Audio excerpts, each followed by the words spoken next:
I'll play this one. Well, what are you going to do? Say no to your Like, wife? that's not no. Happy wife? That is folly. Yeah. Happy wife? Happy life?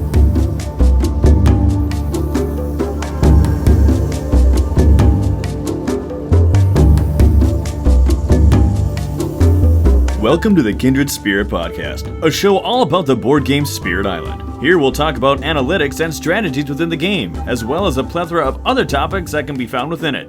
We lied! I know that we said that we were going to talk about our analysis series, but the impossible happened. Guys. Jagged Earth came in! Yay! Not only that, but we did our first game, and we just got to talk about that. So, let's do it! Let's go!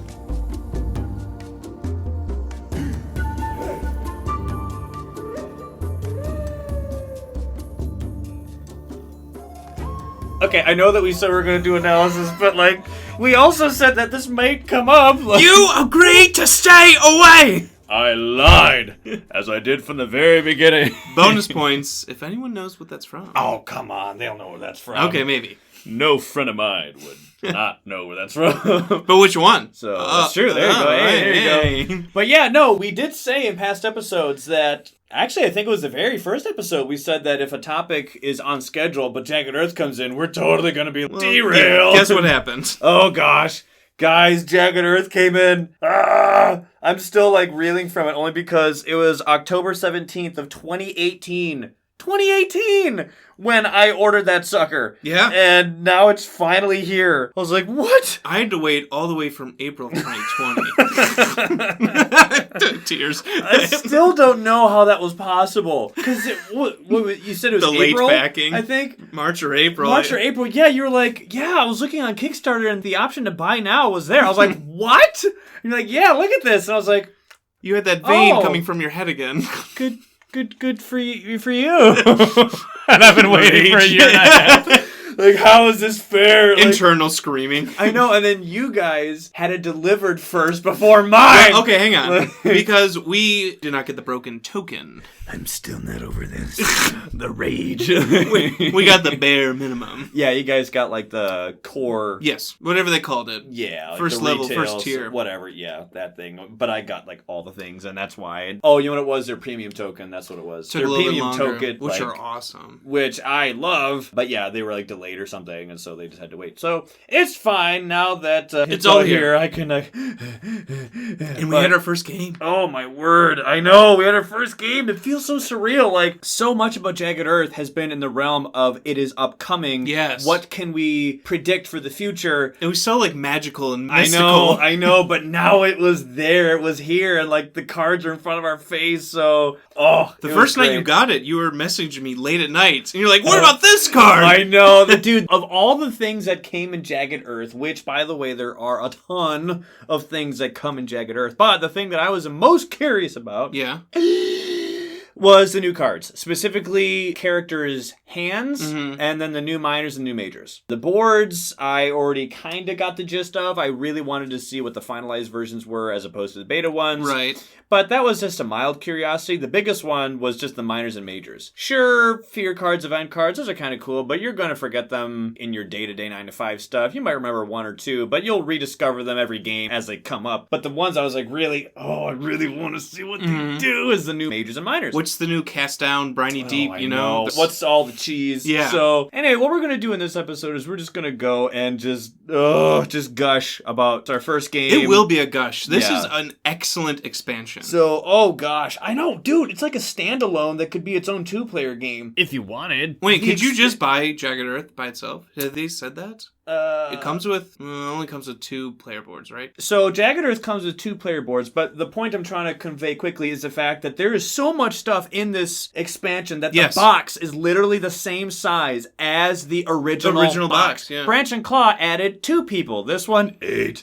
And then promotional pack 2, and then the stretch goals. That's the Stretch word. goals. I don't know why I couldn't think of the word stretch goals. We're too another excited. 2. So we're just like all the rails for my train of thought are going in so many crisscross crossing directions right now, so my speech It is sounds... a crazy expansion, though, compared to others that it's incredible. And each spirit, I'm not disappointed in, and there's no I never want to play that spirit. I know, and we even talked about that in our first episode of the hype list. Just the fact that none of these guys are lame. And there isn't anyone that we want to avoid. Like, we all want to play all of them. None of them seem weak, either. So, let's go and just dive right into the recap of our first game. So, did we stay with our hype lists? Well, I did. I went and I played Shroud of Silent Mist. How about you, John? So, as Ryan mentioned, we got ours a little bit early, maybe 2 weeks before Ryan. So, Laura and I opened it up, and we're looking at it. We want to play our first game. And Laura's like, oh, this stone guy seems cool.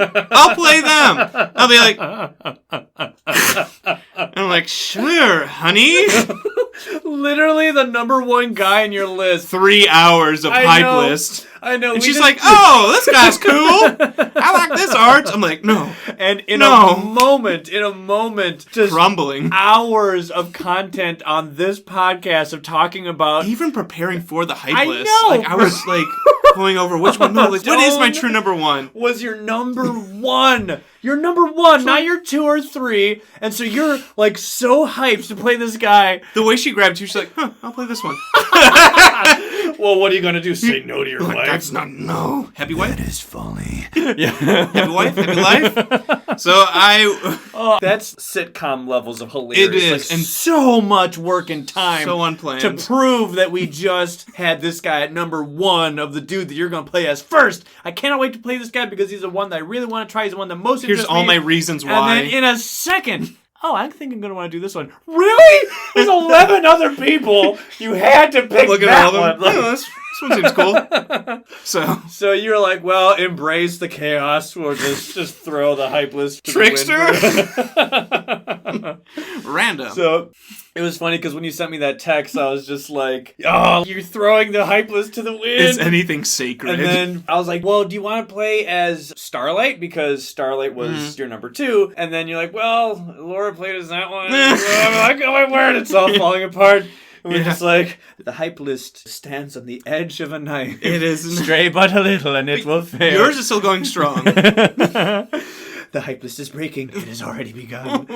But don't worry, because I was like, well, I'm going to stay true to mine. And thankfully, you guys, you even said that you guys kept Myst off limits for your own game when you had your copy of Jagged Earth first, just so that you could. We wanted to witness you play it, yeah. Oh, thanks, buddy. That means a lot, truly. Because, we played a couple games. We're like, we're going to save Myst for Ryan. Seriously, I was like, I know it's weird, but I'm like, I wanted to be the first one to play it. But it was kind of funny because I remember I was like, dude, well, don't worry. You can go and get right back on board with your hype list. And you're like, I can't. It's been broken. It's been shattered. And I'm like, this is the moment where I felt like Aragorn talking to the King of the Dead when he's like, the line was broken. And then you just... It has been remade. I just want to be at peace where I can just float away and die like they did at the end after the Gondor fight. Anyway, so all this to say that for our first game, I played as my boy, Shroud of Silent Mist. John, you played as Downpour. I went Downpour. And Laura played Starlight, Seeks Its Form. And my brother played Many Minds. So our first game was a game of 4. Yeah. It was a 4-player game. And it was Starlight, Downpour, Many Minds, and Myst. Wow, what a team. What a fun game. Oh my goodness. It was really cool, honestly, since everyone was new, to see from the standpoint of how is my guy going to play? How am I, as a player, going to be able to execute the plan I thought this guy was after having years of studying their beta versions? Am I going to play this guy the way I thought this guy was going to be played? Mm-hmm. But what about the other spirits? How are they going to be played? Just period. What's the synergy? Where's the synergy? Yeah. I haven't seen any of these guys in action with my own 2 eyes. Mm-hmm. So it's going to be really cool just to see these guys, period. And so, wow. Where do we want to start? That was a good team. So I'll just go right into Myst. This guy was exactly what I thought, and I thought he was going to be ridiculously mobile. Oh my goodness, this guy is so mobile. Every turn, you were moving around. Dude, my first turn, I moved 2 or 3 times. I had already gotten halfway across my own board by the first turn. By the second turn, I was already on the other half of my board. And you, like, touched all your lands. It was insane. Like, eventually, when I grew up, I had a presence on every single land on my board. I was looking at his cards, which, by the way, with Jagged Earth coming in, we finally were able to get the cards for Fractured Days and Shroud of Silent Mist, and that'll be some of the things we're going to get into in about a few minutes here. But that's just another one of the things that we were able to joyfully look at with like, oh, look at this new stuff that came in. Hey, do you know what we never saw before? What's that? We never saw Mist cards, and we never saw Fractured Days cards. We're like, ah! So we have to go and like see that. Anyway, so the thing that was so cool about Mist was, I call it the Matrix dodge. Okay. Which was, whenever you target a land, we all know that you can move into a land or an adjacent land. That really catapults him into like super strong levels of what? If the targeting land thing allowed you to go into just a target land period, that would still be really strong. But an adjacent land, I was moving presence from a land to a land that had nothing to do with the power I was doing. Just doobie-doobie-doobie-doo, because it was just adjacent. Moving around. Like, woo-hoo-hoo, just like, just and so what was just so crazy about this was when the Explore happened each turn, as a player, you're always wondering, well, where are they going to go? Am I going to be able to stop it? Well, or can I get there? Right. Well, he has Suffocating Shroud, his innate power, which is his damage dealing innate. And it was hilarious because the first level is obviously the one that you're going to be able to trigger earliest, easiest. And you'll always be able to do one damage with some of your cards. And so every now and then I didn't know where to put that damage. So I was like, well, maybe in the exploration phase, when the invaders go and explore stuff, I can use this one damage, since it's in the slow phase, to pick off a guy that goes and explores. So the thing was, is at first I was wondering if I was going to have any trouble with, well, what if I'm not in the same land that they are in? That was not a problem at all, because that innate power, it's range 0, and it requires you to be in the same land. Well, you can target a land, and with Mist's Shift and Flow, it will allow you to meet range requirements.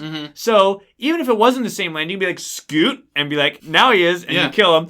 But the thing that was so funny was I thought, well, where do I want to go? I want to make sure I go where they explore. Eventually, I had one presence on every single land on my board. I was everywhere. Mist. Never before have I ever been able to answer the question of where they're exploring with, well, we don't know where they are going to explore, so how about you just go everywhere? Okay, so literally no matter where they explored. You basically became a Wilds token, because you could just go wherever they were. It was awesome. And even though they explored, one damage, they're gone. Oh, and it was so great because his gameplay style is one where you can do extra damage to more people if you have presence in adjacent lands. That's one of the reasons why I wanted to spread myself pretty wide, so I have this big net that I could cover things with. But there's another card that allows him to do defense, which I did not see coming. Neither of us saw coming. I did not think this guy was going to have a defend card at all. I thought it went completely against form. I was like, what? Sweet. But you get defend 1 per presence you have. So with some of his cards, you want to be very spread wide. With that defend card, you want to be consolidated like in one spot. Thankfully, your second growth option does allow you to place 2 presents, which means that you can quickly go bink bink and add 2 presents to a spot, so you can get at least defend 3 in a spot, because both of those are place 2 presents, but each of them where you already are, so you will need to already be there. So there will already be 1. So if you add 2 to that land, now there's 3. So you at least have defend 3 whenever you do that, which is nice. Point being, this guy has reasons to go wide, spread, and he has reasons to be consolidated. So there's like those choices that you were talking about. And he has the mobility to be able to do that. Oh my word, it was so great, guys. I was able to just choke people and like sap them for energy and fear. And I was talking about earlier, I don't know how many people I'm going to want to keep alive, because on one hand, you want to keep some alive because you really need energy, but you don't want to keep so many of them alive that they're actually still a functioning problem. Right. So for me, my sweet spot,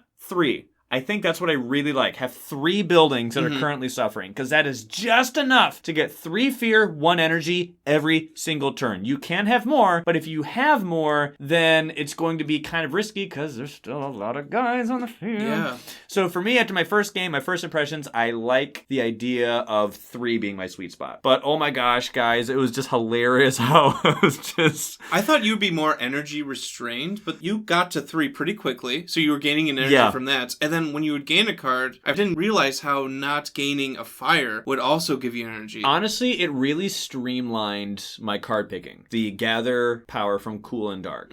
Because literally, whenever I picked up a card, I would look to see if it had a fire element. If it did, nope. Okay. Nope. Just instant. Now, you don't have to play that way, but I did because I really, really wanted energy, because Dissolving Vapors is his most expensive card, and that's the one that you really want. That is your marquee, awesome, like, home run card, which does 1 damage to every single invader, which is just awesome. Especially for Mist. Right, and you can get that as well from his innate, but his innate needs to be level 4 before you get that, which is going to be difficult to do. Anyway, so Mist, I'm going to get into him later, probably with our analysis, but just first impressions, this is just what I had. I was so comically just...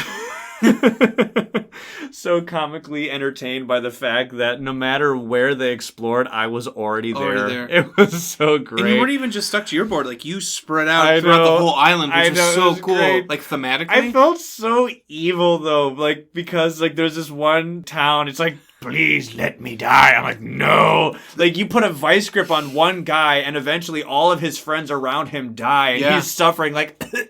Please, there was one city, I swear, you kept for like 2/3 of the game. I know. Yeah, and Dude, my first town. Yeah. My first town, I did 1 damage to him, and I was like, all right, you're mine. And he stayed alive for like, 6 turns? But it was amazing because... And I was like, this poor guy. He's like, please, just let me sleep in peace. Kill me. You're like, No, I have a better use for you. From the outsider's perspective, there was so much fear because, like you had said in the game when we played it, it was one of our first fear victories. Not just like terror level victories. We got through all the fear cards. We did. This was our third, I shouldn't say the word our, I should say my. This was my third of all time a fear victory. Not a terror victory. Fear. A fear victory. Now, we did also...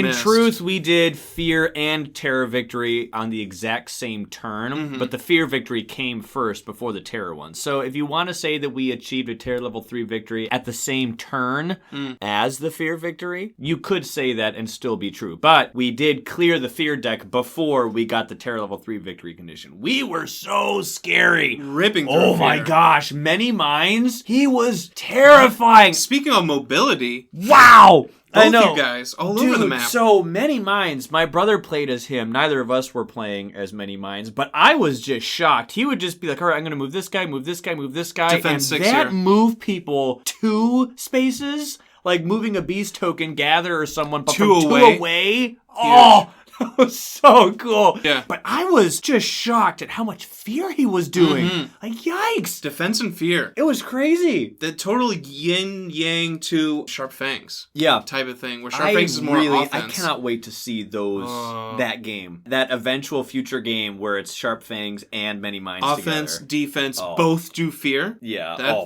But he'd be like, all right, I'm going to do this and this and this and this and this. I can't really do much damage, but I can do a lot of defense right here, and the Dahan will counterattack for me. And because of the cards that I played, I'm going to do another, like, 4 fear. And I'm going to do that, and he did 3 fear the next turn and whatnot. And then we have Mist constantly every turn getting fear. It was so weird to pay attention to Time Passes, because Time Passes has always been a phase where I just skip over. But Time Passes here, I'm like, all right, you, nope, you, nope, you, nope. And I'm saying nope to the guys that would heal. Right. But instead of healing, all I'm hearing is cha-ching. And just for doing nothing. Fear. There's just 3 fear, 3 fear, 3 fear. Then it was 4 fear, 4 fear in the end of the game. Because near the end of the game, I actually started to keep more people wounded. So there's 4. And at one point, I had 5 buildings that were wounded and were not healing by the end of the game. So I was just shocked at just how much fear I was generating. And so many of his cards that Mist has does fear. Literally all but one of them earns fear. Do fear. Yeah.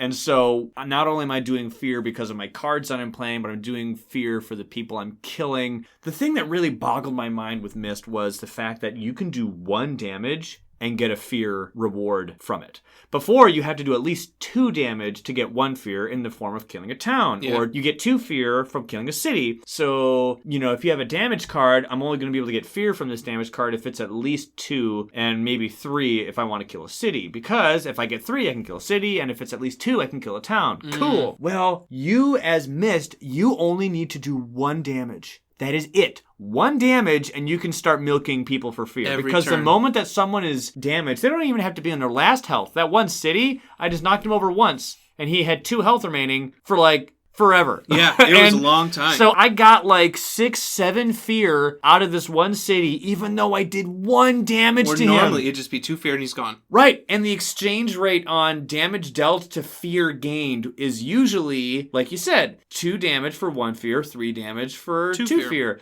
But here I did 1 damage, on all these places, and each of these guys, grand total by the end of the game, individually maybe gave me like 6 or 7 fear per guy I kept alive. And since I kept 3 of them alive, that's like 20, 21 fear with those 3 guys added up with all of this fear. I was like, my word. That's how we won the game so fast. It was insane. Because it was a fear victory, but also we still had the rest of the stage 3 invader deck to we get did. through. Or we maybe got through one of them. It was just so fast. I was shocked. I don't remember what turn it was. Was it like turn 5 or 6? No, maybe 7. Kept track. I don't remember. It was definitely not through the whole invader deck. No, it wasn't. But I was just shocked because only twice in my life have I gotten a fear victory, meaning I completely exhausted the fear deck. Okay. Only twice has that ever happened in my experience. Usually you get rid of the cities. Usually, the terror 3 conditions are the ones that make me win the game. And I don't know what you have in your experience, but for me, it's usually terror victories is how I win, usually. I don't really have a preference. A win is a win. I do not care. Right. I just think it's interesting that, like, the first many Minds and Mist just were terrifying. I want to say,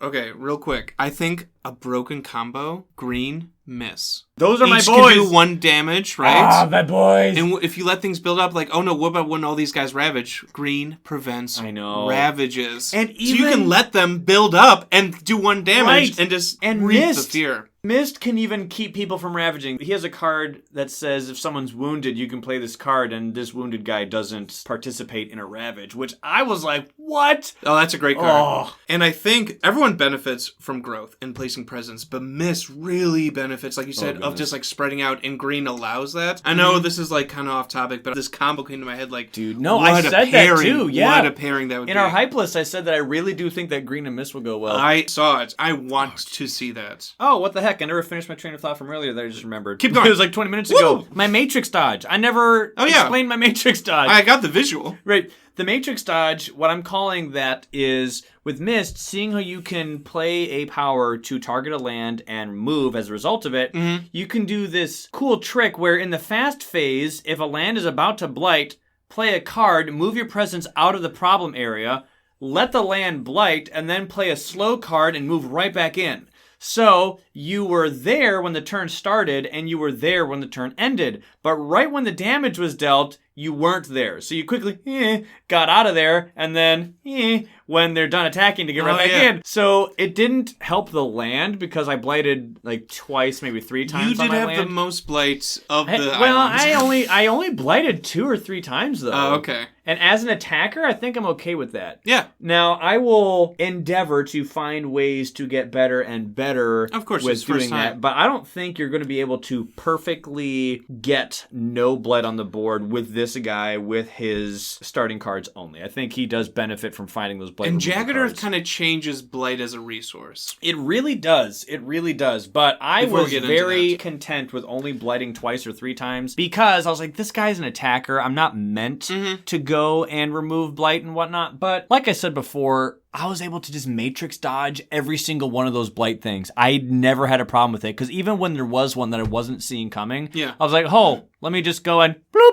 I was out of there, and in the slow phase, bloop, right back in. So Is that card able to move another target spirit's presence too? So what I was talking about was just his innate. I'll get into his cards a little bit. We're going too far ahead. Yeah, you can use cards to help other people do that, which is just so cool. Other people can matrix dodge. I did feel slightly bad for Laura only because she was playing a Starlight, and she was like, I don't know what to do. Like very high complexity Starlights. I think she did okay. Yeah, I think she did okay. I think anyone first playing it, I think I would be happy with. Right. I want to establish. What I meant by that comment was she did it totally fine. Yeah. I'm just saying it looked like it was difficult. So props to her. What's so funny is usually Laura is the quickest to decide for growth. Laura's always like, I got my minors. You know, me and you like to discuss a little more, and Peter's, your brother's talking a little bit more. But when Laura was going through it, she was actually slower than us for like the first time because first time ever. It is so. I know there's so much to do. You know, it's a growth pick 3, and there's so many innates. So we'd be like, Laura, and for the first time. We were being faster than her. Right. But she went more the defensive route. Yeah, I think that's probably what me as a player would probably do, just because go to basics when you don't know what to do. And for me, I always like defense first. So it makes sense to me that I'm thinking, I'm just going to go the earth route. And she did, which she for went a lot of earth, cards. and then she also went fire. So she would do defense, and then she would do damage. So she'd be like, okay, that's a good one. I'm going to defend, and then the slow phase, boom. Well, if I'm not mistaken, his fire element one lets him do 2 damage and 1 fear. Yes. Which means you can go and use that 2 damage to get a town, and that gets a fear. So that's like pretty easy 2 fear right there, because 1 fear from the ability and 1 fear from the town. One time she targeted a city, and then you swooped in. I do remember that. That was on the jungle in that land. Okay, this was really weird to me. This was the first game where I had to look at Dahan counterattacks. I remember there was, in one of the lands, there was 1 explorer and 1 town, and there was 1 Dahan. And somebody, I don't know who it was, I think it was Peter, had played a defend card. So, okay, so we don't have to worry about the damage, because the defend card is going to block it. Yep. There's 1 Dahan, and that Dahan can counterattack for 2 damage. Every single time I played this game, I will have always done, kill the town. Because of course. To kill the fear. explorer and wound the town, that does you nothing. Yeah, it kills the explorer, but the town will heal in 2 seconds and you get no fear. So you may as well just let the Dahan kill the town. That's true. But this time I was like, have the Dahan kill the explorer and wound the town. He's like, why? And I was like, because I'm about to roll in. And then when it was time for the slow phase, I was like, hey, buddy! And I walked right on in there and was like, you're not healing. Heal. And so I didn't even do the damage. The Dahan did the damage, and it was on my brother's board. Yeah. But I just said, here, do you mind if I roll in here and hold on to that guy? He's like, sure. So now I'm milking fear from a guy I had Nothing interaction with. So it was just, it was kind of like someone about to use an elevator and someone be like, hold the door, and you get in the elevator really quick. And I usually hit door close when they're trying to come. Like, I'm holding. It's that's not what the invader's trying to do. I'm like, They it's were not too late. I'm just kidding. I think with Starlight 2, you are so at the mercy for what minor and major cards you pick up. I remember whenever she would get a new card, she was like, all right, I'm going to do this card that lets me draw 6 minors instead of 4, and I get to pick 2. And she was just looking at these cards for like 2 minutes. But she had to take her time. Well, yeah, you want to be smart with it, because each one of them gives you a bunch of elements. Right. And so which elements you have permanently done in your track. Right. And we also kind of wanted to find the new cards. Because we're like true. Jagged Earth. We had thoroughly mixed the existing minors and majors, and we mixed in the new Jagged Earth ones along with the old ones so that we had a big fat deck of cards. Yeah. And so we were like, ooh, quick, I want to see if I can find some new ones. But definitely for her, card draw and growth are going to be something that's a little bit longer than usual. Because usually when you're picking a new card, if you have no idea what to do with the cards that you get, at least go with elements. And that's one of the things I do like about this game, as far as helpful things within it that can assist new players. When there's a game that's so complex, it's always good for me, in my opinion, to identify for the beginners what are the handrail parts of the game. And what I mean by that is like the things that they can cling to that make the game easier for them when they can focus on it. And what is that I'm speaking of? Well, when you get a new card, it's like, oh man, there's so many cards here. Well, don't worry, new player. If you have no idea what to do, look to the elements. In regards to gaining new power cards, when in doubt, go for the one that gives the elements your character uses. What's in your ballpark? Well, I'm kind of like an earth and plant guy. Cool. Look for those elements. It's probably in your gameplay style. Cool. But for her, it's like, I have 8 innates to choose from. Usually your character defines the elements that you look for. Here, the elements you find bases what your character is. So it's like completely backwards. Like, who do I want to be this game? Well, if I go here, I can be an earth guy. And if I go there, I can be a Dahan user. And, it's kind of like Eevee from Pokemon. Like it, by itself, it's just like a fluffy cat, but give you a Thunderstone, Jolteon. Yeah. You give me a Waterstone, Vaporeon, whatever. I haven't played Pokemon forever. But, the point being, the Pokemon change based on what elemental stone you gave it. And it kind of narrows what Starlight is. Like, once you start gathering cards, like, well, I took a lot of this. I guess I'm leaning in this direction. At least there's some consistency in your coalescing nature spots on your board. Yeah. And I think, if I'm not mistaken, she did do Earth for a few of them. She focused on Earth and Fire. I just remember her saying, like, she would see a cool major, but she's like, for me to get this threshold, I I chose this with my element markers. So like it kind of like forced her in a certain direction. At the beginning of the game, the possibilities are like endless. But like mid-game, she's like, I am kind of an earth guy right now. Right. Which is kind of cool. Have you ever seen in real life a garden hose or a fire hose that is on full blast while no one is holding it?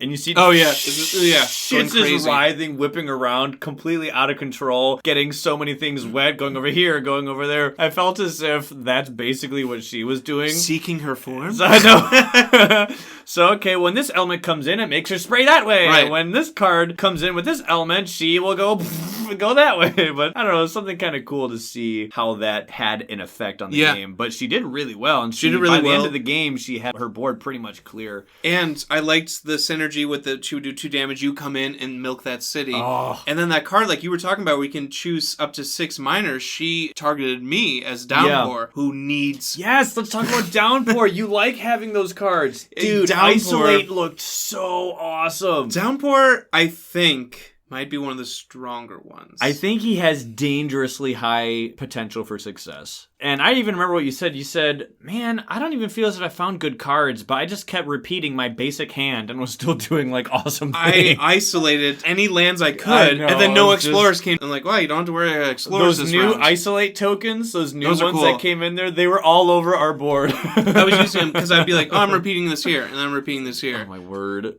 I picked up Savage Transformation for my major. I remember that. I repeated that 3 times. That's so I got so 6 fear. dope. And for Peter, I put extra beast tokens right, out and there. since he was many minds, he could put those beasts to use Yes. like right quick. So that was cool, where it's like Savage Transformation, 2 costs, you get 2 fear, replace an Explorer with a beast token. Oh, I love that cool. card. I mean, it's like, Yeah, but you can get rid of towns with it too, though. Yeah, it's cool. Right. But it was just cool to repeat that 3 times. Yeah. So all of a sudden, like, oh yeah, add 6 fear to the board for this 2 card. Yeah. This I was shocked at how scary this team was. I know that Mist was scary, and I knew many minds could get a lot of fear. I was just shocked in execution to see just how much fear. I was like, geez. Like, I think grand total, I netted a greater yield of fear than he did. Yes, but you did. Still, I think he would be 1A, second 1B, place. yeah. Yeah, I think he would be in second place for the fear that he gained. Not that it's a competition. I'm just saying, like, I was shocked at just how scary Many Minds was. The thing about Downpour I noticed is, yes, Downpour has that innate where you do defense, but also limits the counterattack. Right. So I was noticing that, where I'm just like, no one's blighting, right, but... it's more of a stalling tactic. Yeah. One thing that was really interesting is when the game started, it looked like I was having the most trouble, and you guys were more or less kind of fine. But in the mid and late game, it looked like I was having the easiest time. I had more you stuff, guys, yeah. Everyone else was having a struggle. Many Minds was having a struggle, Downpour was, and so was Starlight. And my board was just completely clear. Well, that's what's crazy. Completely clear. We won the game. Well, except for the guys that I'm keeping as like an IV Milking. of fear. Well, it's weird because to win, it looked like we had no business of winning. There were cities all over the board, at least by our areas. Right. And there's towns and explorers. They're like, fear victory. That's one of the reasons why I wanted to ooze over to different people's boards, because like, hey guys, are you having trouble? You know, yeah. Then you helped Peter out. had a lot of people. Like, he had so many beasts, and he was able to defend with them and maybe skip phases with them, which is great. Yes. But that's not a whole lot of damage. Now, luckily, he did find a lot of defend cards, which is great for Dahan. But, you know, Dahan, it's a little bit more time-dependent of a strategy to move Dahan where they need to be and defend and whatnot, as opposed to just playing a damage card done. So to use Dahan for your offense takes a little bit more effort, takes a little bit more time. Planning. And so he was doing it. It's just with Shroud of Silent Mist, it may not be a lot, but it is consistent and it's every turn. Yeah. Which I really liked. But my point being, it was kind of funny because, like I said, at the start of the game, I was like, there's like my second or third blight, and everyone else is like, oh, we're fine. You know, like, we're doing good over here, man. You doing good? I'm like, oh, I'm doing good. I'm just, you know, I'd rather not blight the land if I could. But at the end of the game, I was just like, all right, I got myself fully upgraded. Which, by the way, I got fully upgraded. I was like, yes! Because you had that 2 presence placement. That 2 presence place option. I love that one. But it was just cool you're not because getting hurt by it, because Downpour have to discard 2 cards. Yeah, no, I know. But the thing that was just so cool for me was once I saw that everyone else needed some damage, I'm like, well, do you mind if I just float on over here and just Triggering kinda... your higher level of the innate. Right, but I had the mobility and the ease to just go on and go over to people's boards with such ease. It was not a struggle or any kind of difficulty for him to just, I'm just going to waltz over here and waltz over there. Here because I I'm am. so mobile anyway. Ironically, in mid and late game, I didn't move a whole lot because I had one presence on every single land on my board, so I didn't really need to move too much. And every you don't now need and a then lot of sacred sites, right? I didn't have a ton. Every now and then I had a card that required one, but oh wow, Like look. it's hard to... As if it's hard to just Yeah. and there's one. Oh, I need a sacred site. Okay. Okay, and there it is. Done. But it just makes sense thematically for Right. this to be spread out. Right. And I was using my spread myself like a net far and wide strategy because I wanted to use those cards and abilities that said that you can do more damage to more invaders for every adjacent land of yours that has a presence, as well as for having my coverage for exploration. Meaning when they explore, I can be like, oh, hey, look, he's right over here. Pink. And lost in the swirling haze, my net was everywhere. So when people explored, I was like, go that. And so, like, I remember I picked up a few Dahan cards as did. like Veil of the Night's Hunt and some Defend cards, and I was able to use Lost in the Swirling Haze to just scoop people where I needed them to go, and I was like, here, Dahan, go that way, and defend for me, thanks, bro, you know, and so... I have a question. What's up? You love defense players, and you said if you play Starlight, you would probably lean, towards Probably. the defense innate and get those mountain or earth elements type of thing. And you are loving this right now. And it was so cool to see you play Miss and that all that milking of fear. I guess it's just because you never talked like Nightmares about this, who is the fear guy from the base. I don't know, what is that change? What switch, that click from defense to fear more guy? So, I'm trying to understand your question. What's the... Why are you liking this guy so much? Because you... Well, did you listen to episode 7? You like the mobility. I guess I'm just still like trying to piece it together because like Bringer, you like Bringer. The reason I think... But not like this guy. The reason why I really liked Mists, and this is just my first impression. And after playing this, yeah. But the reason why I thought I would like Mist, and the reason why I do like Mist as far as my first impressions, was because of his similarities to Green. This is somebody who I have to rely on my innates to be successful. Okay. Instead of just finding cards and playing those cards, because I feel as if that's kind of luck of the draw, and so it forces me to really accept the character's role and identity acceptance, and to me, for some reason, I really like that. Okay. So his similarities to Green and the fact that I have to use my innates to be good, that's one of the reasons why I think I like Sharp Fang so much, because Raging Hunt is like his bread and butter. Yeah. He needs to be triggering that innate every single turn. And this guy, he wants to be using Suffocating Shroud every single turn. So I have to use my innates all the time, and I really like the way that that makes me feel as a player, because I feel as if I'm doing the character correctly when I do that. But I also like the fact that this is a guy that can just go anywhere. Okay. Green has a growth option where no matter what you do, you always add a presence to a jungle or a wetland, and he has cards in his hand that lets him place presence. So for me, I feel as if I am unrestricted. Okay. And I love that feeling That is of cool. unrestriction. When I play Keeper, I love his power, but that's someone who feels a little bit more restricted. So everyone has a gameplay style. Even if my guy doesn't do a whole lot of damage. Yeah. With Green, he's kind of weak, but, he's just a plant. He's not like a rock titan. He's not like a spirit of fire. He's just a plant. He's not super strong for damage. I'm okay with that. Why? Because I value that unrestricted. I can go anywhere. Okay.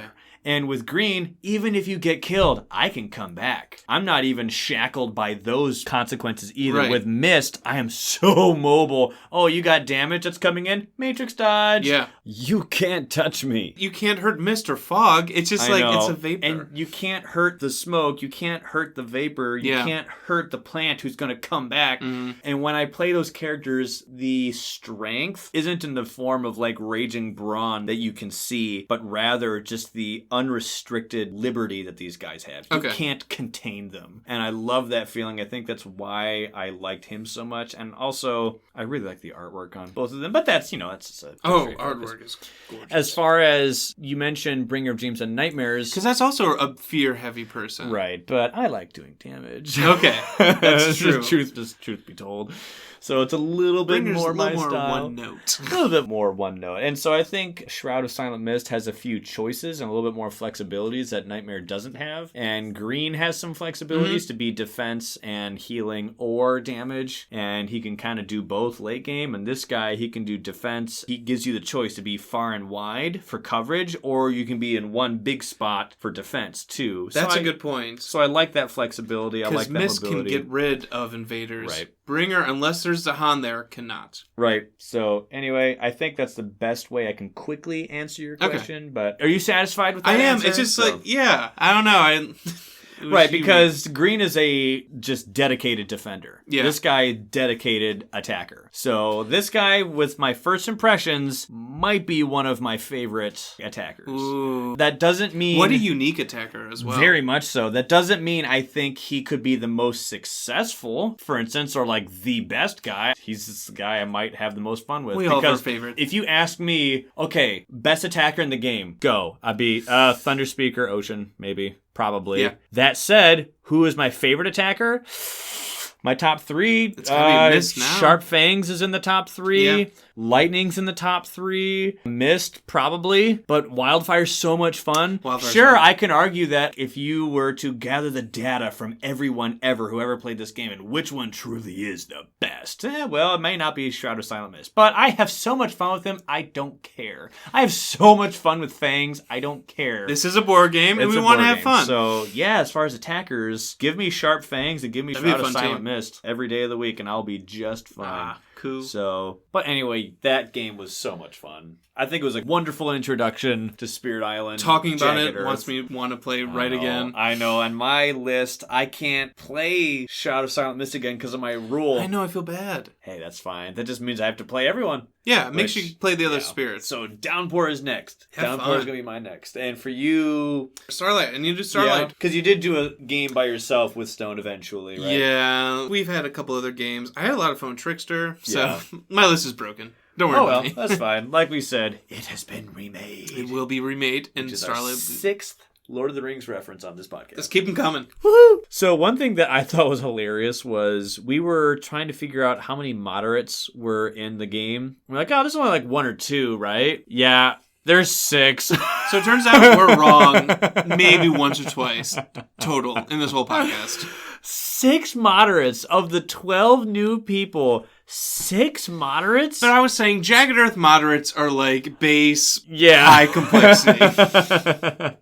For the base game, Yeah. it is. But it was funny because we were like, well, we had no idea where Volcano was going to go. Stone, we knew, was a moderate. Lure, we knew. Trickster was up in the air. Many Minds is kind of up in the air. And Shifting Memory, we learned because of the print and play that he was a moderate. So the 6 new moderates were Trickster, Lure, Many Minds, Shifting Memory, Stone, and Volcano. I think it's just hilarious because the base game with the 12 was so wonderfully equally portioned. You know, you have 4 low complexity, 4 moderate complexity, and 4 high complexity. Okay, how about this new one? 6 moderates! Ah! You know? High complexity, very high complexity. Like, whoa, whoa, whoa, whoa, whoa. Then 3 Yeah. high, and then 3 very high. You know, what's going on? Brain melting So, high. yeah. I remember when I got Jagged Earth and I opened it up and I was just looking through all the cards, flipping through all the various new things. One thing I had in the back of my mind was, I want to look at this Badlands situation because I've only heard about Badlands. I haven't seen them yet in person. I haven't seen the cards that add them. Sure, I've seen some people's boards here and I've seen the snippet that they did on the Kickstarter page that quoted what they do, but I Yeah. want to see cards, that do them and place them on the field and whatnot. But more importantly than that, I heard rumors from beta testers that said there aren't a whole lot of ways to get rid of them. And so I was like, okay, I'm really curious. I'm kind of worried Interesting. and concerned about how easy will it be to get rid of Badlands. Well, I looked They through. weren't kidding. Well, I'm happy to say that those guys were telling the truth because I looked at every single card in this thing and I didn't find a single one At least the powers that gets take rid one of away. the Badlands.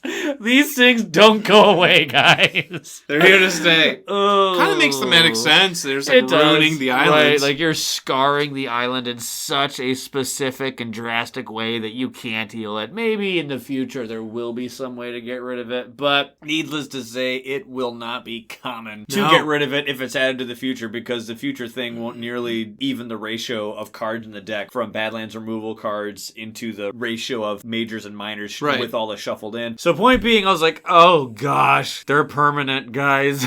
Because I like my Dahan. I know. So that, And I know that Badlands only hurts humans, but I like the Hawk. yeah, they're so useful. We like, obviously, Ryan likes his defense. I like going after defense cards in the Right, deck. I know. Yeah. Oh, man. A lone explorer can take on Dahan now. Oh, jeez. Right, but a Dahan can take out a city, so it's like... Right, double-edged sword. Which I know. you like. I don't know. I feel as if Francis on the field are going to be like, hey, explorers galore. Goodbye. That's the whole thing about Jagged Earth. It just, like, it really ups the volume on everything. Oh, I know. They take the intensity and just ramp it to 11. Which I love. But I was just kind of like...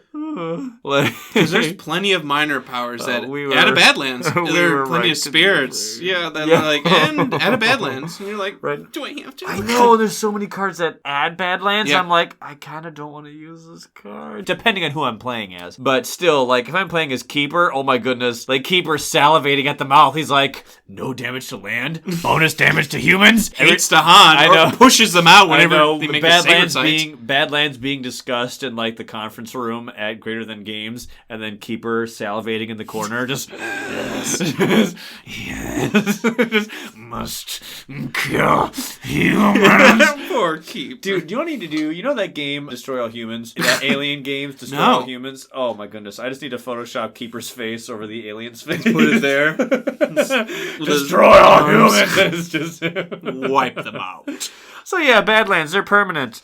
I'll let you figure out what emotion that's supposed to make you feel. I'm uneasy about this. Double-edged sword for sure. One thing I noticed when I was flipping through those cards, I couldn't help but notice that there were more ways in the new set of cards to move Blight Yeah. instead of remove it. I was like, Blight movement? What? Like, this one gather a Blight, this one gather a Blight, Push this a one Blight. gather a Blight, push a Blight. I'm like, that's like the 6th card that I flipped through that did Blight manipulation. Not removal or placement even, just moving it. And I was like, what? Blight is a resource. I know, Blight is now a tool. Like, what is going on? The game changes everything. This is so weird. The way I see it now, Blight is kind of a good thing until the last one's removed from Healthy Islands. I know. You know? That it's okay to Blight it's okay. once or twice. Like you were doing as Mist. Right, but... Say Vengeance was playing alongside. Right. Like, how awesome would Vengeance be with that? Oh, I know. Because of that special rule. That's one thing I noticed. A lot of the Jagged Earth stuff is, I'm not going to say pro-Blight, Okay. but is not Blight removal. Think about it. Stone. Stone is someone who can be like, hey, Blight, I can ignore it. Then Volcano is going to be like spit and Blight with his stuff. Obviously, all the new characters, I can survive Blight, that's one way. Yeah. But look at Shifting Memory. He has ways to protect Dahan, but not the land, which means Dahan stay alive, but Blight show up. That's just with his one card anyway. He can still defend with his innate. Look at Shroud of Silent Mist. Hey, I can do really good. I can avoid Blight, and I can move around with Blight really easily. But I can't actually get rid of it by myself. You know, like everyone and everything about this new Jagged Earth thing is about Blight, and it's going to be staying longer than you're used to with these specific characters. The original base game characters got rid of Blight a lot more than these new guys did, I feel. Well, with the base game, you had 2 Blight cards, and they were both just the worst. Oh, geez. Either you lose a presence every turn, or you had the option of losing presence or losing a power card. Neither of them were great. Right. So we were just almost conditioned to be like, Blight, Yeah. I don't want Nope. any of it Nope. on the island. It's not good. It's Nope. not useful. And I know it's going to be bad if we flip that card. And in that way, Wildfire was just like this kind of out of place. You know, he was like this unwanted orphan in the, you know, like Oliver Twist or something. Yes. Like, and there's then this random guy. Go play over there, Wildfire. We don't want you So here. I'm glad, though, that they do have this kind of Blight-focused gameplay that's coming in, only because that makes Wildfire feel more as a contributing person as Yeah. opposed to just this random guy that's just doing his own thing. Well, now you can plug Wildfire into a build with so many other people that can be just like him. Like So- Wildfire and Stone, what makes Yeah. me giddy. That's- Wildfire finally has some friends. Yeah. Hooray! You Wildfire, know? Stone, Vengeance. Like, Yeah. what a Blight team that is. Right, but still, such a surprise. I was like, there's so many Blight moving cards. That is really weird. So this means that with Wildfire's Innates, Firestorm requires him to go in like a blighted land, if I'm not mistaken. Makes it easier, yeah. So you can be like, I'm just going to move this Blight over there. I'm going to move the Blight over there. A lot of Wildfire's damage-dealing cards, I think, are Innates. Require Blight. Need Stone's Blight. only damage-dealing card must be in a land that's blighted. So say you pick up a minor power, you're like, I can't use this here. Oh, wait. I can gather. Right, this. we as players are going to have to recalibrate the way we look at Blight, And there's new Blight cards that came with Jagged Earth that says the island is still healthy. That one's weird. Those are so strange. you prolong the healthy versus blighted island struggle further. It's just still going. Just if you blight this card, just draw another one instead. So it's just new stuff that we're going to have to get used to. None of it's bad. It's not as bad as what we are once used to. Right. And I even remember telling you a long time ago, like, some blight is okay and some presence destruction is okay. It's excessive of either that you need to worry about. Right. Anyway, so one of the cool things we discussed was just all these cool new cards. And so we picked a few of our favorites that I just want to get into. And first off, I want to finally get into Fractured Days cards and Mists cards, because those were the only ones in our brief analyses that we did not do. Since no we didn't pre-release, have. yeah. Right. So I think it would be fair, since we looked at everyone else's cards throughout the past episodes, that the hype list. Right, that we just kind of really quick look at those ones. So Fractured Days split the sky. This guy will melt your brain. Oh my gosh, yes. I never thought that I would have to do equation math to read the cards. It still makes my brain hurt. I remember when I was looking at his hand for the first time, I had to reread it 3 times. I'll start with the easiest one. Absolute Stasis. Maybe one of the best ones. What a card! What a good card! Costs 1, and it costs 1 time. Wait, what? Wait, what? Basically, time, just to catch everyone up, you can use the Spirit's presence as time if you don't place it on the islands. But the wording is so dramatic. Until the end of the slow fades, Target land and everything in it cease to exist. What?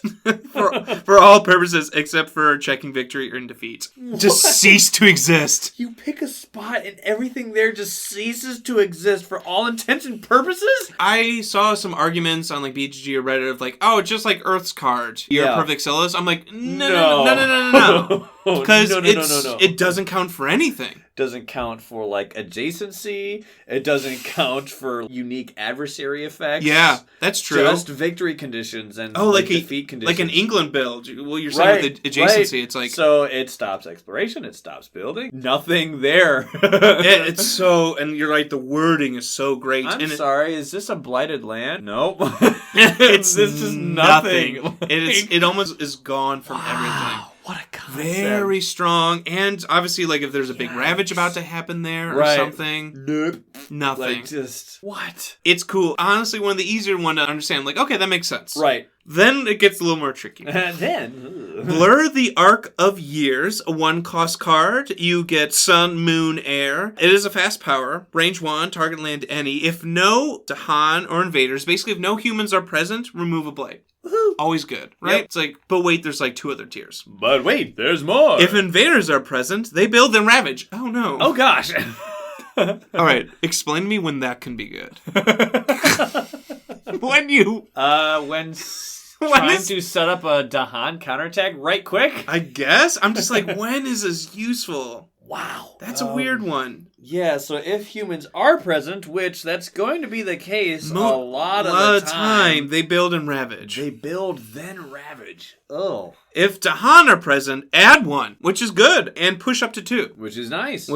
So you're basically trying to target lands with no invaders. It's like you're focusing on a spot of land and just hitting the fast forward button. Mm-hmm. So anything that would happen normally over the course of years happens right now! Oh yeah, it's we heal blight now. Right. Or it's and they build and ravage. They multiply Dahan. And they go their separate ways. So it's just this one's tricky where you just gotta pick your spots when to use it. Yeah. One thing that's really unique, if I remember correctly, is literally every single one of his cards is fast. Well, they are. I think so. The only other person who's like that is Serpent, if I'm not mistaken. Can I argue lightning or no?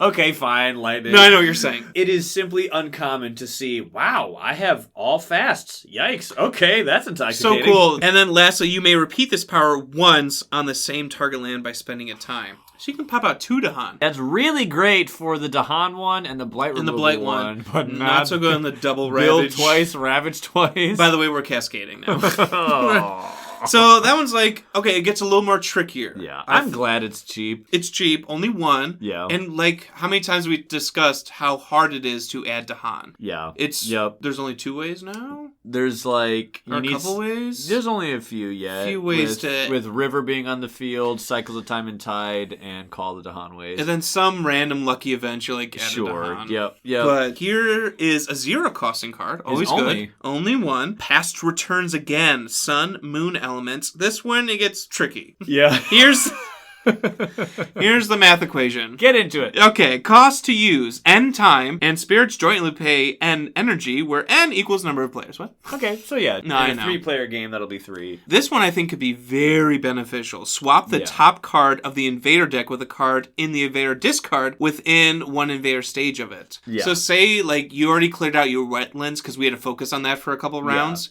And Jungles is coming up, but that's bad. Let's just swap it. Yeah, I which think is really awesome. It's like, oh, no, we already went through that time. That's in the past. You know, it's and cool. being able to manipulate the deck like that is really cool. I see the benefit of it, of like, oh no, Coastal Lands came up. Let's swap that one. Let's not do that. I don't want to build and Ravage on all Coastal and Lands. it's a way to stave off the first tier 3. Like, I never thought of that. You know, like, quick, just give me one more turn to stave one more off. turn of stage 2 before they're going to 2 lands on every board. Right. I didn't think of that. So that's a good one. That is a good one. Is that all it does? The discarded card stays face down. The card going into the deck turns face down. You cannot swap cards that don't exist.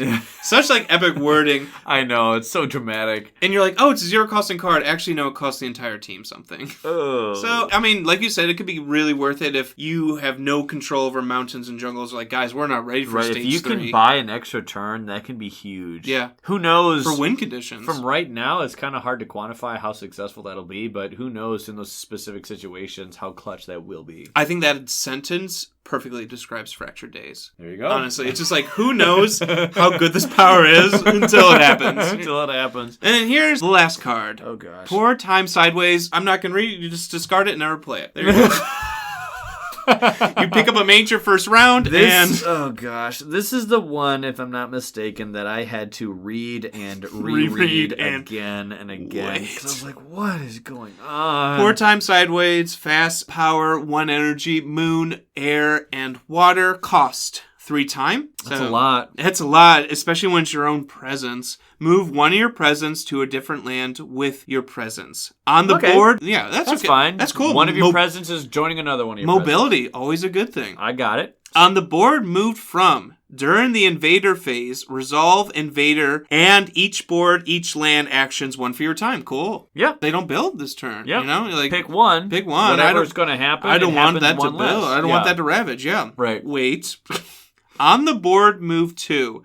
During the invader phase, resolve invader and each board, each land actions 1 more time. One more time. Wait a second. So I don't like that as much. So it's still even because the same amount of actions is happening. Like, for instance, if 2 lands are each doing 2, yes. you made 1 do -1 and the other one gets +1, it's still 4. Whether it's 2 and 2 make 4 or 1 and 3. I don't like it. It's just where it happens. The reason why I had to read it and reread it and why it's so hard for me to understand this one is because I'm trying to think precisely how I would use it in execution. Yes, reading the card, I can fathom what this card does. Sure. But look at how much time it costs. Yeah, 3. 3 time? This is not something that you're going to be doing flippantly. So that means that you need to make it count. Yes. Think about execution. Okay. Maybe you don't want to land to build Explore one so that another spot gets 2 explorers. Okay. That could be useful, but am I really going to spend 3 time for that? What about ravaging? Well, let's see. I could see it where I want this spot not to blight, that has 10 cities to not ravage. So let's say it doesn't, but this spot that has 1 explorer and like a Dahan, or maybe you have a spot that is completely clear. So let's do no ravaging in the spot with 10 cities and +1 ravage, so 2 ravages in the land that's currently clear. No invaders. In that situation, it's great. My point being, I'm going to want to make this count because of its expensive time cost. This is a fantastic card, but I'm going to be pressured like, when and where was that worth it? Did I just overkill this thing? It's going to be helpful. So I'm like, oh man, this card, yikes. I can see like England where if you have 7 buildings, like we cannot build here. Oh gosh. So maybe you're like, I'm going to move away from this. We'll skip that action and they can build over somewhere else where they're not as built up. Do you know what it reminds me of? Which it kind of one? reminds me of Stone adding Blight from the box and removing Blight to the box. Like it's like a wash.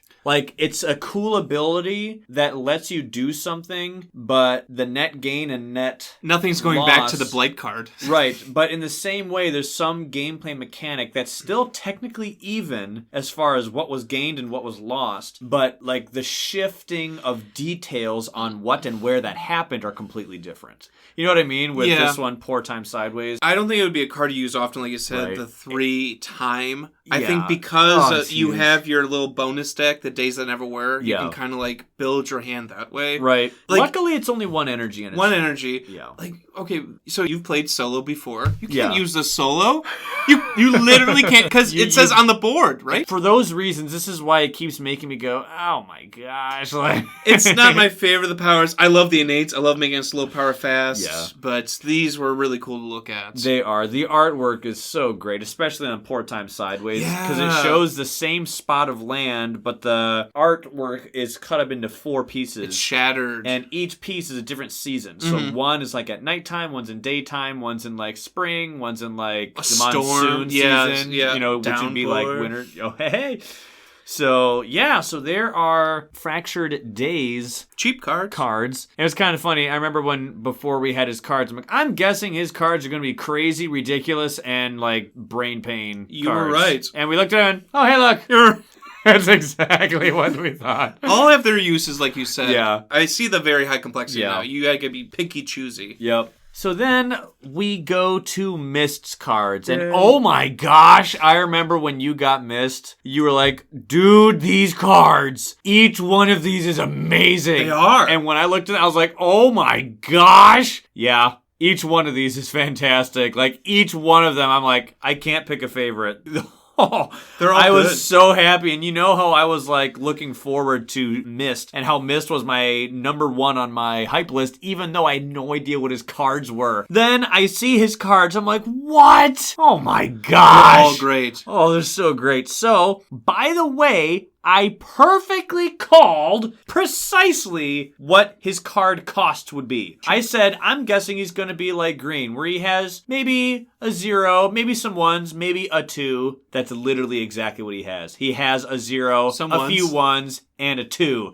Exactly like green. So Greater the games, higher Ryan. I don't think that was hard to call. You know, it's not super important of a thing to call. It's like one of those little private wins that you kind of like give yourself a fist bump. Like, yes, I was right. So anyway, so Shroud of Silent Mist and his cards. He has 2 fasts, 2 slows. So starting with his cheapest and going to the most expensive, he has Flowing and Silent Forms Dart By. This is his boon or gift. You know how we talked about how usually people have something that involves other spirits, kind of like a Support, support. utility. Yeah, this is that card, and this one is so crazy. First off, it has to be in a land that you're in, which, just as a heads up, every single one of his cards has range 0. But don't worry, that's basically range 1 because his innate allows him to scoot and meet range requirements. So anyway, range 0, 2 fear if invaders are currently present. When presence in target land would be destroyed, by the way, that's just any presence, not yours or target spirits, just any presence at all, anyone's presence. When presence in target land would be destroyed, its owner may, if possible, instead push that presence. Then you may gather 1 presence or a sacred site of another spirit so long as you have their permission. That's crazy. What the heck? That's crazy. You can allow other people to have your mobility for that land. So everyone can be like, quick guys, we're about to take a lot of damage. I'm coming, buddy. Now you are as gaseous as I am. And a sacred site. I know, you can move a sacred site? That's crazy. Hey, Earth! I'm always going to Earth when I talk about these examples of moving sacred Well- sites, but that's the first thing that comes to my mind. Quick! get over here, defend for me. Help me! Oh my word, that is so crazy. 2 fear if invaders are present, and when a presence would be destroyed, you just get to move it instead? I have a question. Oh. So you're playing Thunder Speaker, Yeah. and a Dahan dies in adjacent lands. So Thunder Speaker is...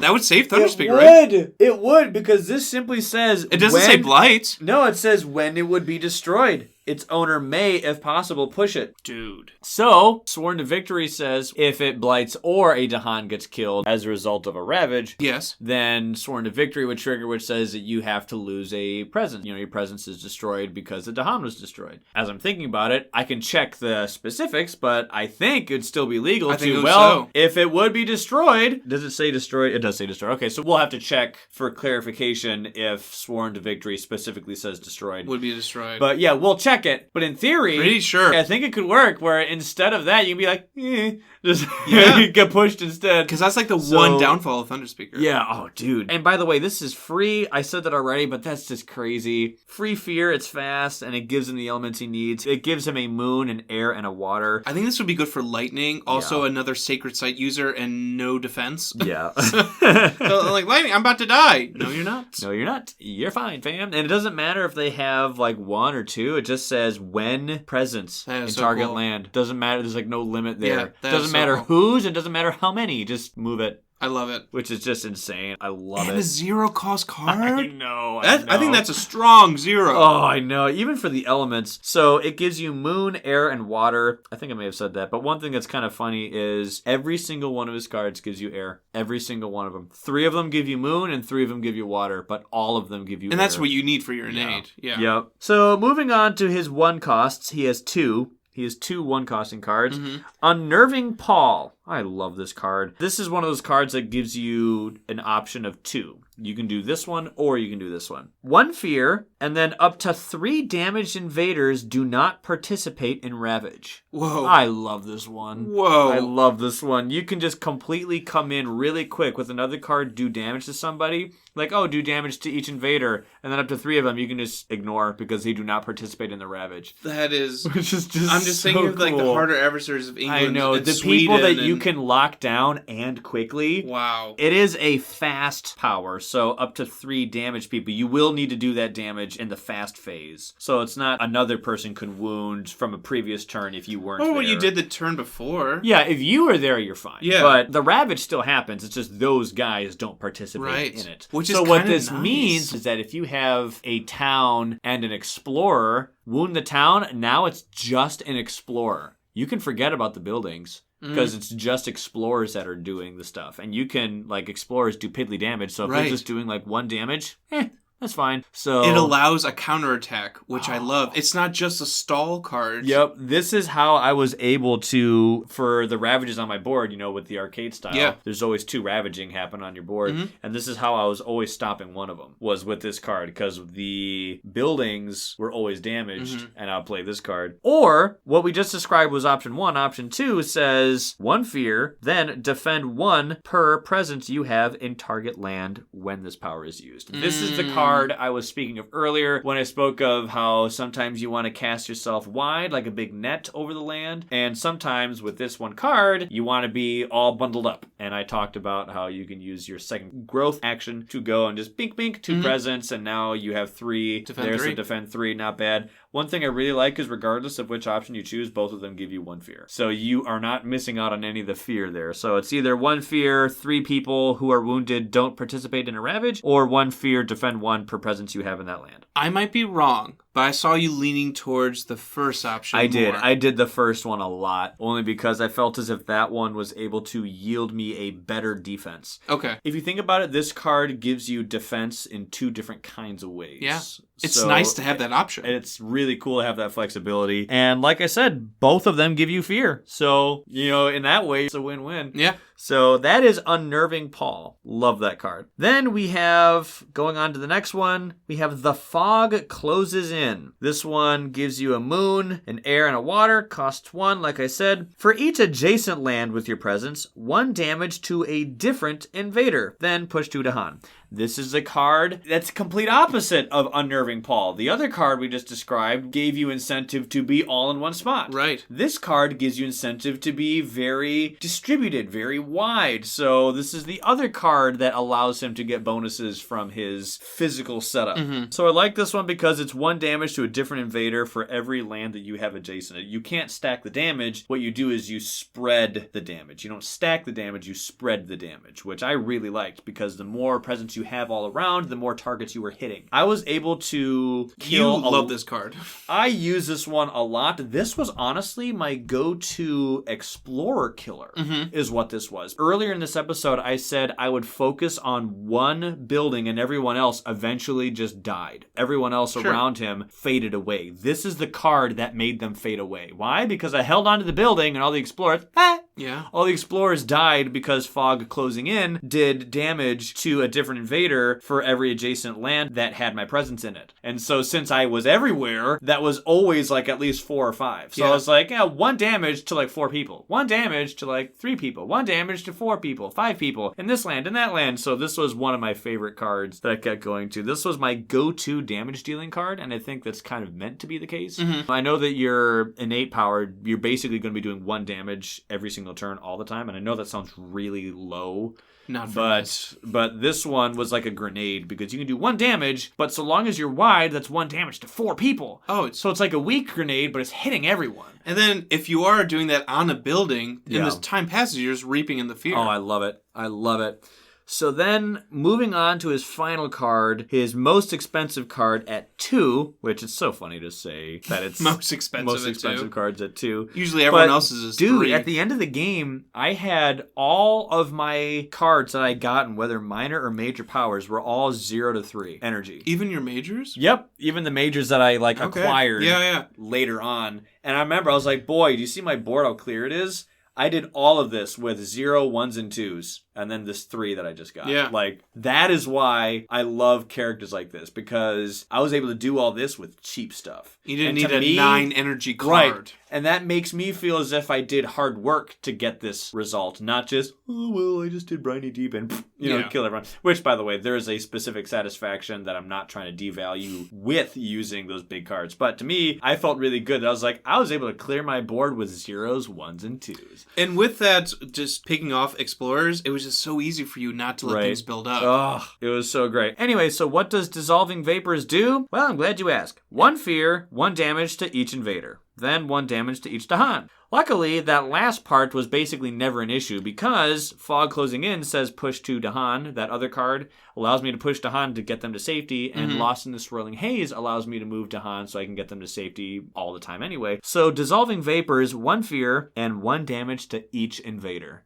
Which this obviously is an Explorer killer. This one is so good at just getting rid of a bunch of people and just all the buildings, get 1 less. And if you can stack this with a high level of your innate, which also does the exact same thing as this one, you can do 1 damage to each invader, 1 damage to each invader. So that's at least 2 damage right there, plus any other extra damage that you're dealing. So regardless of how many people are in there, what if you had Finder gather like a bunch of people, like 13 targets? Well, that's like 13 people that just got hit. So it was 1 damage to each invader, but that was 13 damage. Like, yikes. It's crazy. So this one is the one I had to... Also, it might be my favorite artwork. This one is really creepy. It is. Because it looks like a farmer looking down at his torso as the smoke rises in, and his torso is dissolving away from him. It's so creepy, but and he's so like, cool. He's like, ah! He's like fading away in front of his own eyes, like... It's kind of terrifying, but I love that art. Word. Guys, I felt so creepy playing this guy. I loved it. So much fear. And like you said, know, so many of your cards just give fear away. I know. And Dissolving Vapors just does, hey, 1 fear. Like, before you do damage and kill people, just, hey, 1 fear. So, yeah, those You're getting fear from card plays. You're getting fear from innate. You're getting fear from time passes. Like, you were always, you're like, guys, here's 3 more fear. We're like, Ryan, slow down.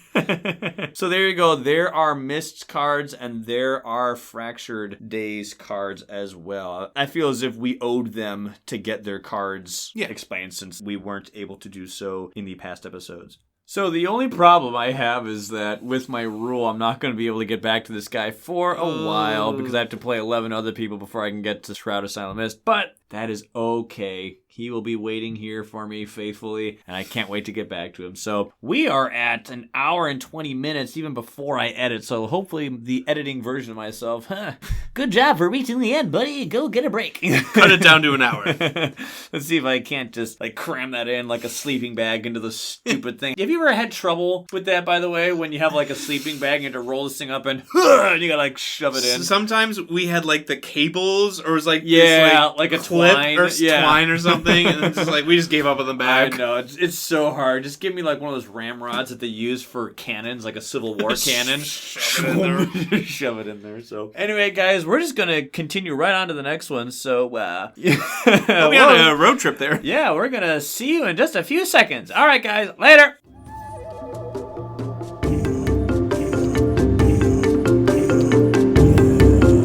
Thank you for listening to this episode of the Kindred Spirit Podcast. We appreciate you taking the time to do so. Feel free to visit us on our Instagram and Facebook page. You can find me on our Facebook page at the Kindred Spirit Podcast. To get a hold of John, check out our Instagram page at the KSP123. We look forward to hearing from you and seeing you in future episodes.